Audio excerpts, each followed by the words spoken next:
Hello students, I am Roli. Today's topic is example of impulse. आपको previous video में मैंने impulse पढ़ाया था, इम्पल्स को क्लियर किया था. अब उसके एग्जाम्पल, तो उसके एग्जाम्पल जो डेली लाइफ में आपके काफी यूजफुल हैं, तो उनको कैसे हम समझेंगे कि कौन से डेली लाइफ के जो चीजें हैं उनको हम इसके आधार पे डिस्क्राइब कर सकते हैं. तो हमने आपको बताया था इम्पल्स ऑफ फोर्स में कि large force short time interval, large force जब अप्लाई करते हैं शॉर्ट टाइम इंटरवल के लिए, एक तरीका ये है, और दूसरा तरीका ये है कि small force long time interval के लिए. तो उन दोनों के ही एग्जाम्पल अलग अलग बताएंगे. तो इम्पल्स ऑफ फोर्स आपको अगर समझ इसमें पता है तो ठीक, नहीं तो आप प्रीवियस वीडियो देखिए. By applying a large force for a small duration, time interval, duration means time interval, or by applying a small force for a long duration. दोनों चीजें दी गई हैं. First is by applying a large force for a small duration, एक ज्यादा force लगाएं कम समय के लिए, और दूसरा या फिर applying a small force for a long duration, थोड़ा फोर्स लगाएं, धीरे धीरे करके लगाएं और लंबे समय तक लगाते रहें. तो दोनों स्थितियां किस में कहाँ यूज होती हैं.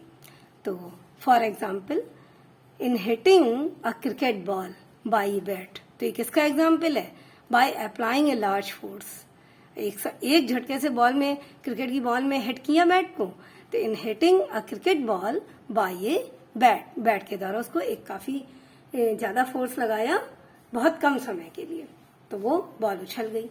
हैमरिंग ए नेल, अगर हमको नेल को ठोकना है तो एक तो ये रहता है धीरे धीरे, अगर आपके पास औजार के रूप में हैमर है छोटा, तो आप उसको धीरे धीरे ठोकेंगे, तो धीरे धीरे करके कि दिमाग में भाई कहीं ज्यादा टूट ना जाए या खराब ना हो जाए, तो धीरे धीरे.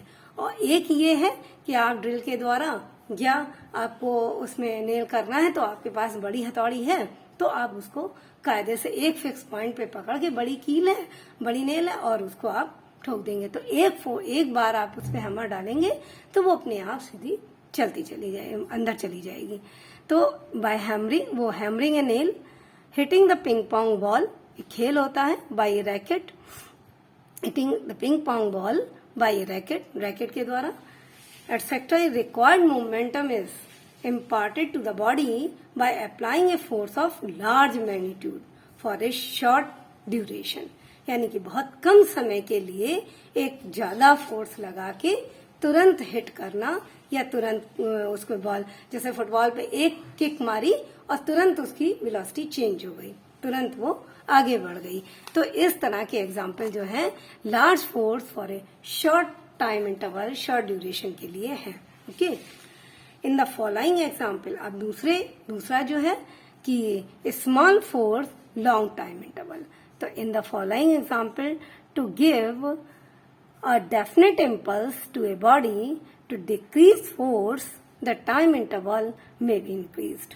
जब फोर्स कम होगा, small force and interval, time interval increase हो जाएगा, यानी कि ड्यूरेशन ऑफ टाइम ड्यूरेशन या टाइम इंटरवल बढ़ जाएगा, तो वो ज्यादा हो जाएगा.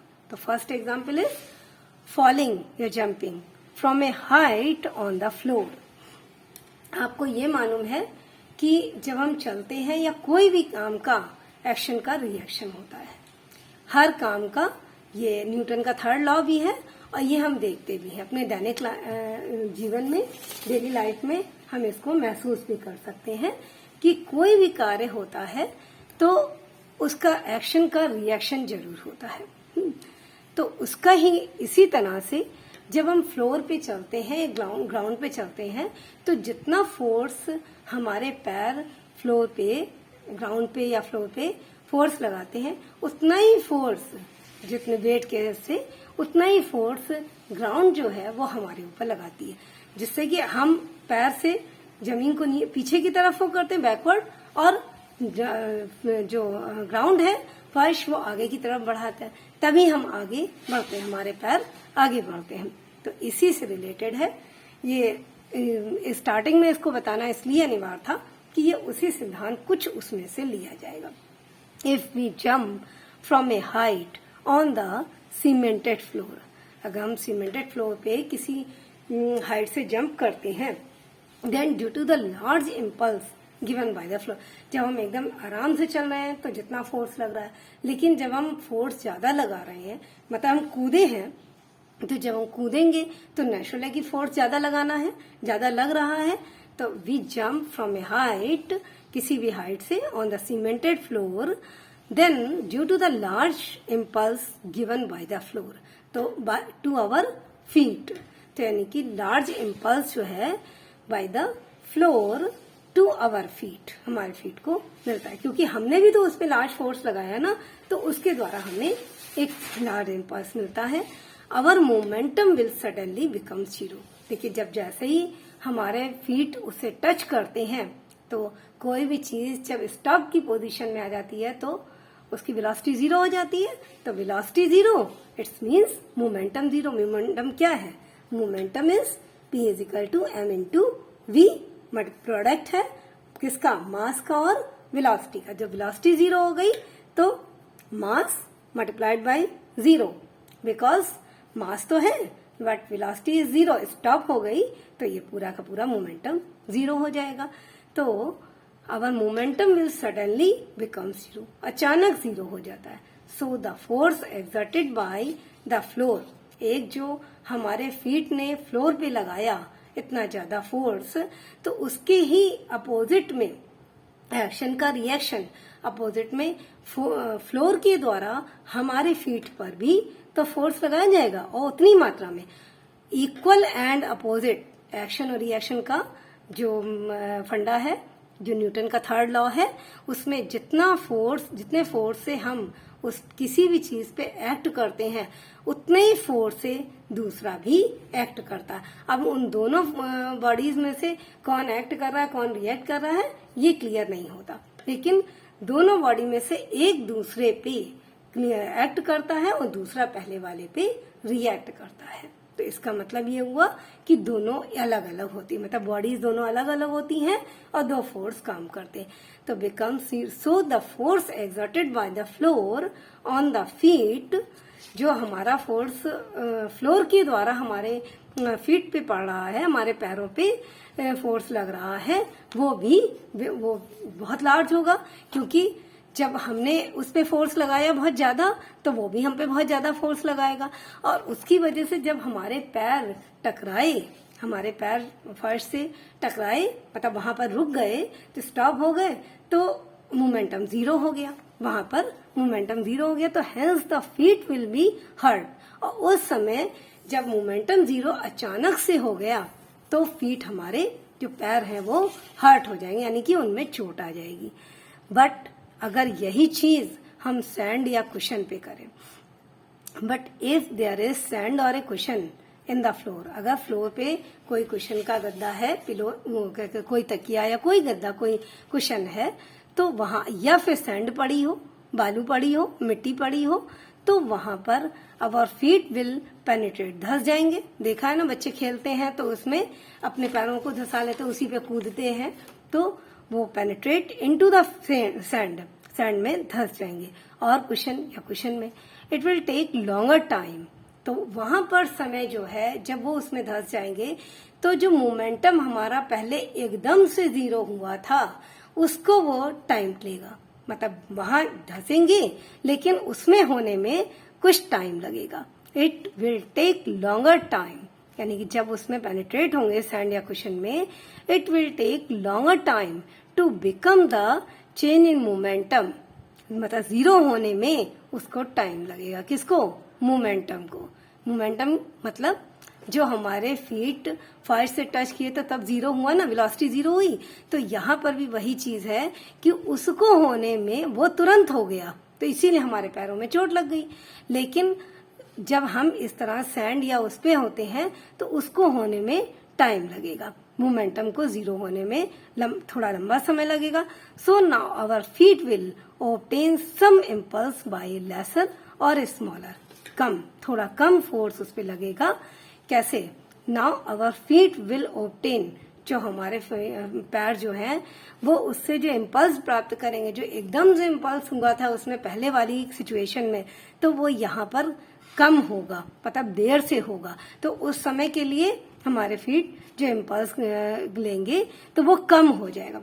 इसको ऐसे भी समझ सकते हैं, जब हम एक बॉल बहुत तेजी से फेंकते हैं, तो जब तेजी से फेंकते हैं और अगर तुरंत कैच करते हैं तो उसमें स्पीड बहुत ज्यादा होती है, और लेकिन जब हम उसको थोड़ा पीछे हाथ करके बैक करके खींचते हैं, बैक करके लेते हैं, तो उसकी स्पीड धीरे धीरे कम होती चली जाती है। और जब स्पीड धीरे धीरे कम होती चली जाती है तो वो हमें हर्ट नहीं कर पाती है, इतना हर्ट नहीं कर पाती जितना हर्ट वो पहले इन कंपैरिजन टू बिफोर, पहले के समय में करती तो उतना वो हर्ट नहीं कर सकती है। तो बाय लेसर, इसी तरह से यहाँ पे भी जो तुरंत के होने में उसमें स्पीड थी, जब पैर हमारे टकराए थे जमीन से, तो वो उसमें टाइम ले लेती हैं, तो उससे इम्पल्स बाय लेसर और स्मॉलर फोर्स, यानी कि उसका फोर्स उतना कम हो जाता है।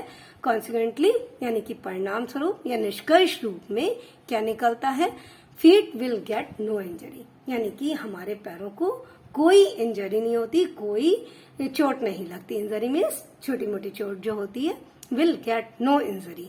It is the reason. और इसी का एक कारण और है, एक और चीज है कि जैसे रेसलिंग जब की जाती है, तो रेसलिंग जो की जाती है तो उसमें ग्राउंड को सॉइल से भर दिया जाता है, तो इसीलिए कि रेसलिंग करने वाले को उसमें पैर धंस जाएंगे और वो उसमें वहां उसको चोट नहीं लगेगी, पैर और बॉडी पूरी उसको चोट नहीं लगी। It is the reason that soil is filled on the ground used for wrestling. Wrestling के लिए जिस ग्राउंड को यूज किया जाता है वहां पर सॉइल से फिल्ड कर दिया जाता है। ओके, नेक्स्ट एग्जाम्पल है, when the glass vessel fall on a hard floor they break, but they do not break when they fall on a carpet or sand। बिल्कुल इसी तरह का एग्जाम्पल है कि ग्लास वेसल, अगर जमीन में कोई कांच का बर्तन, वेसल बर्तन को कहते हैं, ग्लास वेसल कांच का बर्तन अगर जमीन पे गिरता है हार्ड फ्लोर पे डायरेक्ट, तो वो तुरंत टूट जाता है। But they do not break, अगर वो कारपेट पे या सैंड पे गिरता है, मिट्टी पे गिरता है, तो वो नहीं टूटता। वाई, क्यों नहीं टूटता? तो उसका रीजन ये है, when a glass vessel fall from a height on a hard floor it comes to rest almost. It comes to rest, तुरंत जब कोई चीज किसी से टकराती है वहां रुक जाती है वो, तो इट कम्स टू रेस्ट, यानी कि v इज इक्वल टू 0 हो जाता है। Almost instantaneously, it means in a short time, very short time, instantaneously, तो रेस्ट में आ जाती है, वेलोसिटी, फाइनल वेलोसिटी इज 0 हो जाती है। So the floor exert A large force, तो जितने फोर्स से वो चीज गिरी थी हमारी, उतना ही फोर्स तो फ्लोर भी उस पर लगाएगी ना।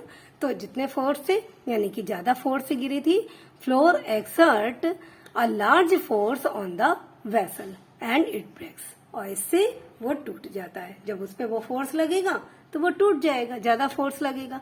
But if it is fall on a carpet या sand, the time duration in which the vessel come to rest, time duration उसमें जो जब सैंड पे गिरती है तो जो तुरंत टकराना चाहिए तो वो टकराई नहीं, और तुरंत नहीं टकराई तो इसका मतलब उसको टाइम मिल गया, duration in which the vessel come to rest, उसको रेस्ट में आने में कुछ समय मिल गया।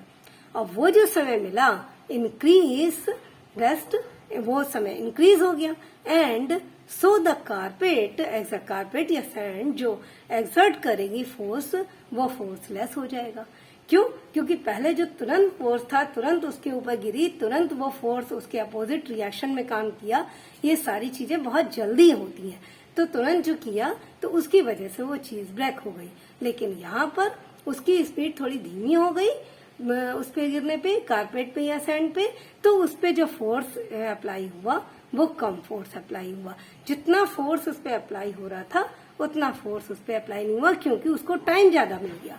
तो on the vessel, less force on the vessel and it does not break, तो इसके कारण जो उसका टाइम पीरियड बढ़ गया, तो इस वजह से वो फोर्स जो है उसका कम हो गया।